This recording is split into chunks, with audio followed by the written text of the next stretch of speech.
ضرورت ہے بچوں کی اصلاح کرنے کی۔ اس موضوع پر انشاءاللہ ہمارے یہاں کے علاقے کو دیکھتے ہوئے شیش گڑھ جعفر پور یہاں کے لوگ موجود ہیں، اس حساب سے اولاد کی تربیت میں کیا کیا کمیاں ہو رہی ہیں، اور ہمیں اپنے بچوں کو اپنی بچیوں کو سنبھالنے کے لیے، اپنے بچوں کی صحیح تربیت کرنے کے لیے، عقیدے پر اسلام پر صحیح اسلامی تربیت کرنے کے لیے جن نقاط کی ضرورت ہے ان نقاط کو انشاءاللہ میں آپ کے سامنے جستہ جستہ بیان کرنے کی کوشش کروں گا۔ تربیت اولاد کی تربیت، اولاد یہ اللہ رب العالمین کی نعمت ہے، اور اتنی بڑی نعمت ہے کہ اللہ رب العالمین نے انبیاء اکرام علیہ السلام کے بارے میں فرمایا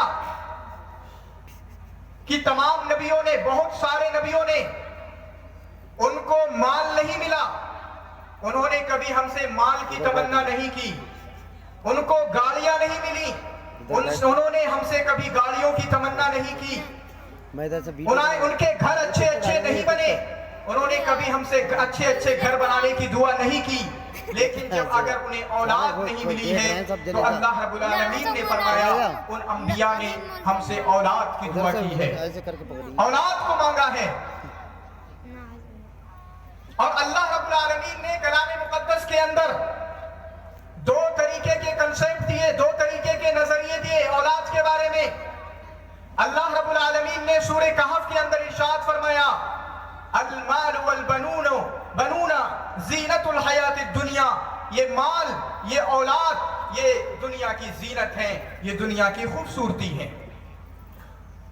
اولاد رونق ہے گھر کی، اولاد رونق ہے محلے کی، اولاد رونق ہے ایک خاندان کی۔ اور پوچھو اس سے جس کے گھر اولاد نہ ہوتی ہو، جس کو اولاد نہ ملتی ہو، جس نوجوان کو، جس باپ کے گھر بیٹی نہ آئے، جس باپ کے گھر کوئی اولاد پیدا نہ ہو، اس کو کتنی بڑی محرومی کا سامنا کرنا پڑتا ہے۔ تو یہ اولاد اللہ رب العالمین کی بہت بڑی نعمت ہے۔ اور اللہ رب العالمین نے اسی اولاد کے متعلق کیا فرمایا؟ یا ایھا الذین آمنوا ان من ازواجکم واولادکم عدوا لکم فاحذروہم۔ اے لوگو، اے ایمان والو، تمہاری بہت سارے بچے، تمہاری بہت ساری بیویاں عدو لکم، یہ تمہارے دشمن ہیں۔ اولاد دشمن، بیویاں ہماری دشمن ہیں، فاحذروہم، تو ان سے ڈرو۔ کیا مطلب ہے میرے بھائیو؟ ایک طرف اللہ رب العالمین فرما رہا ہے کہ اولاد نعمت ہے، اور دوسری طرف فرما رہا ہے اولاد تمہاری دشمن ہے، لہذا اس سے ڈرو۔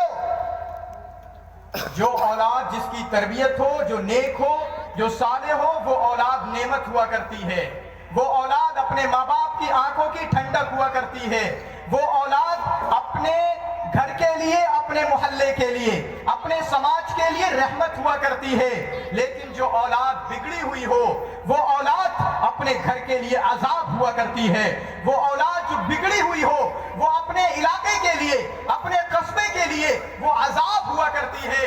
اور میرے بھائیو یاد رکھنا، بگڑی ہوئی اولاد سے بڑا ایک گھر کے لیے کوئی عذاب نہیں ہوا کرتا ہے۔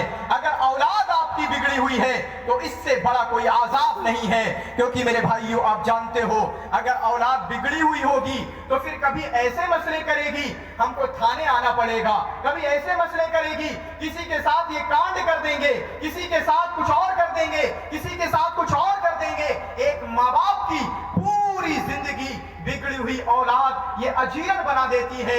اس لیے میرے بھائیوں اللہ رب العالمین نے اس نعمت کو ہم کو سونپا ہے، اس نعمت کو نعمت بنانے کے لیے ہمیں محنت کرنا ہوگی، ہمیں لگن کے ساتھ ان پر کام کرنا ہوگا۔ یہ نہیں بچوں کو پیدا کر دیا اب بس کھڑے ہو جائیں گے، بڑے ہو جائیں گے اور اپنے پیروں پر کھڑے ہو کر یہ اپنی تربیت کر لیں گے۔ نہیں میرے بھائیوں، ان کی تربیت ہمیں کرنا ہوگی، ان کے بارے میں، ان کے دین کے بارے میں، ان کے اخلاق کے بارے میں، ان کے عقیدے کے بارے میں، ان کے اعمال کے بارے میں ہمیں محنت کرنا ہوگی, ہمیں ان کے بارے میں سوچنا ہوگا.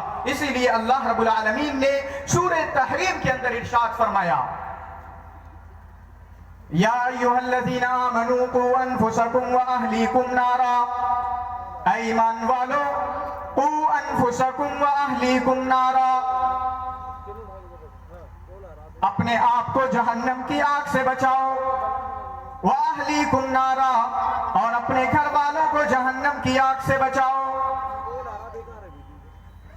یا ایھا الذین آمنوا قوا انفسکم, اے ایمان والو اپنے آپ کو جہنم کی آگ سے بچاؤ اور اپنے گھر والوں کو جہنم کی آگ سے بچاؤ. آج کا باپ, آج کی ماں اپنے بچوں کے لیے کیا فکر کر رہی ہے؟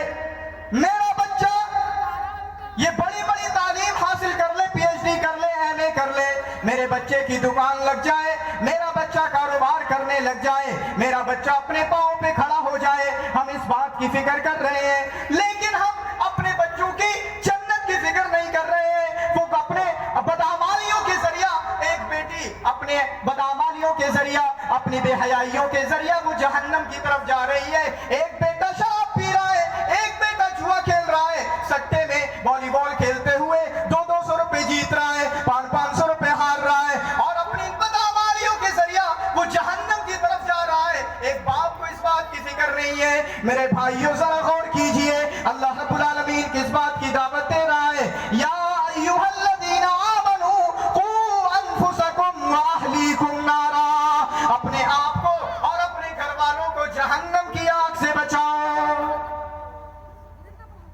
اپنے آپ کو اور اپنے گھر والوں کو جہنم کی آگ سے بچاؤ. یہ فکر دی گئی ہے, یہ مزاج دیا گیا ہے کہ بچوں کے تعلق سے اس بات کی فکر نہ کریں کہ ان کے گھر بن جائے, وہ اپنے پیروں پہ کھڑا ہو جائے, اس کی دکان لگ جائے, وہ بھٹے پہ بیٹھنے لگ جائے, وہ میل پہ بیٹھنے لگ جائے, اس کا کاروبار شروع ہو جائے, 2 گاڑیاں اس کی بن جائیں. نہیں میرے بھائیوں, اللہ رب العالمین فکر کیا دے رہا ہے؟ اے باپ, اے ماں, سن, اپنے بچوں کو جہنم کی آگ سے بچانے کی کوشش کر, اپنی بچی کو جہنم کی آگ سے بچانے کی کوشش کر. کبھی دیکھا بھی ہے کہ آپ کا بچہ کیا کر رہا ہے؟ کبھی غور بھی کیا ہے کہ آپ کی بیٹی کیا کر رہی ہے؟ فرمایا یا ایھا الذین آمنوا قوا انفسکم واہلیکم نارا,